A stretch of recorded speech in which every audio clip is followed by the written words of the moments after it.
Iedomājieties pasauli, kurā viena cilvēka dzīvība ir atkarīga no viena konkrēta cita cilvēka starp 8 miljardiem. Tā nav filmas aina, tā ir īstenība, kas mums parāda gan to, cik neticamas lietas spēj medicīna, gan arī to, cik trausla var būt cerība. Paturiet šo domu prātā. No visiem cilvēkiem uz šīs planētas tikai viena persona ir ideālā ģenētiskā saderība, lai glābtu kādu citu. Aiz šiem vārdiem slēpjas ne tikai sausa statistika, tā ir reāla cilvēka stāsts, drāma un milzīga cerība. Jā, kā tas vispār ir iespējams? Tieši to mēs šajā apskatā arī pētīsim. Un atbilde izrādās slēpjas katrā no mums, mūsu cilmes šūnās. Tās ir šūnas, kurām piemīt gandrīz vai maģisks spēks visu labot un atjaunot. Lai tā pa īstam saprastu, cik augstas ir likmes šajā spēlē, ir vērts sākt ar ļoti personisku stāstu. Šī ir Siana Čatjoka. Viņas dzīve ritēja savu gaitu, ģimene, darbs, līdz vienā brīdī viss apstājās. Sākās neizskaidrojams, milzīgs nogurums. Diagnoze bija skarba, agresīva mielofibroze. Tas ir rets un bīstams asins vēzis, un viņas vienīgā cerība, ir cilmes šonu transplantācija. Tika pārmeklēts globālais donoru registrs, kurā ir miljoniem un miljoniem potenciālo donoru. Un rezultāts? 1. Atrast tika viens vienīgs saderīgs cilvēks. Un tagad saliksim to perspektīvā. Viens cilvēks no vairāk nekā 8 miljardiem. Tas ir, iedomājieties, ka jāatrod viens konkrēts smilšu grauds pilnīgi visās pasaules pludmalēs. Iespējamība apmēram tāda. Neticami. Labi. Stāsts ir dramatisks, bet kas tad īsti slēpjas aiz šī glābiņa, kā tas viss vispār darbojas? Ienirsim nedaudz zinātnē, lai saprastu šo brīnumu. Vienkāršot sakot, cilmes šūnas ir kā mūsu ķermeņa universālie celtnieki. Tās ir tādas pamatšūnas, kas vēl nav izlēmušas par ko kļūt un var pārvērsties par jebkuru asiņu šūnu, kas organismam ir vajadzīga. Un tieši šī spēja padara tās par tik neticami jaudīgu ieroci cīņā ar slimībām. Pats process ir pārsteidzoši loģisks. Tātad, kad tas viens no miljardiem ir atrasts, no viņa asinīm savāc veselās cilmes šonas. Tas, starp citu, mūsdienās ir daudz vienkāršāk nekā kādreiz. Tad pacienta organismus sagatavo, lai uzņemtu šos jaunos celtniekus.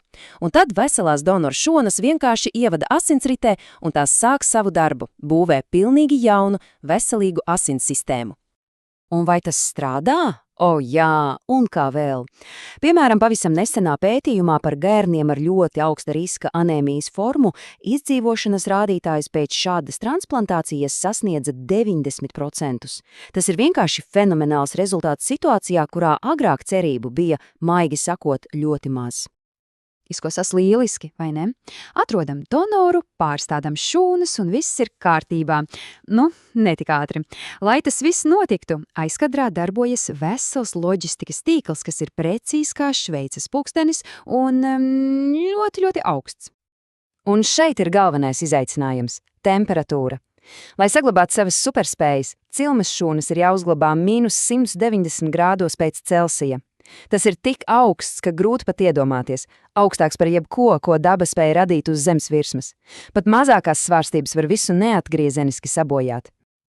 Un te nu spēlē iesaistās vesela neredzamā armija. Organizācijas, kā piemēram Anthony Nolan, uztur milzīgus donoru reģistrus un sadarbojas ar industriālajiem partneriem, lai nodrošinātu nepārtrauktu šķidrā slāpekļa piegādi. Viss tiek monitorēts ar attālinātām sistēmām, lai nebūtu nekādu temperatūras svārstību. Tā ir milzīga sarežģīta infrastruktūra. Kā saka Kris Lionforte no Anthony Nolan, šī uzticamā sistēma ļauj viņiem koncentrēties uz galveno, glābt dzīvības, nevis uztraukties par to, vai saldētais strādā. Būtībā, kamēr tehnoloģijas rūpējas par augstumu, viņi var rūpēties par cilvēkiem.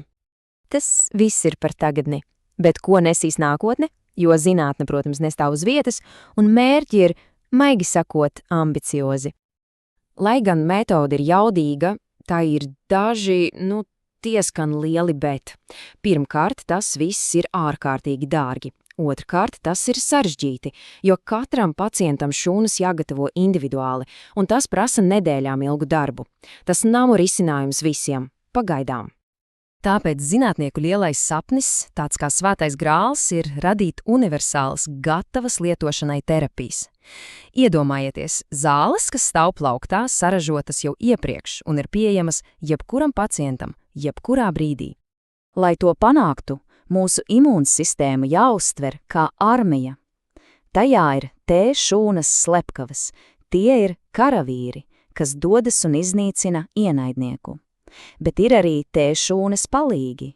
Tie ir ģenerāļi, kas vada visu kauju, atklāj draudus un sauc palīgā citus. Problēma bija tā, ka laboratorijā mums labi padevās audzēt karavīrus, bet ar ģenerāļiem bija grūtāk. Un tad notika izrāviens. Zinātnieki atklāja, kuru slēdzi nospiest šūnu attīstībā, lai no cilmes šūnām izveidotu tieši tos nepieciešamos ģenerāļus. Beidzot viņi varēja izaudzēt pilnu armiju, gan karavīrus, gan to komandierus. Un tas maina visu. Ko tas nozīmē?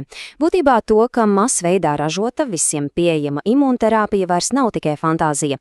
Kā saka pats pētījuma vadītājs dr. Zanstra, tas ir milzīgs solis uz priekšu. Nākotne ir kļuvusi daudz tuvāka.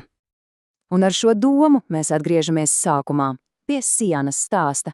Jā, zinātne skrien uz priekšu elpu aizraujošā ātrumā, un drīz mums būs terapijas, par kurām agrāk varējām tikai sapņot, bet šodien, tieši šobrīd, tādiem cilvēkiem kā Siena ir vajadzīga palīdzība. Un tas liek uzdot jautājumu, vai mūsu vēlme palīdzēt, mūsu atsaucība, spēja augt tikpat ātri kā zinātne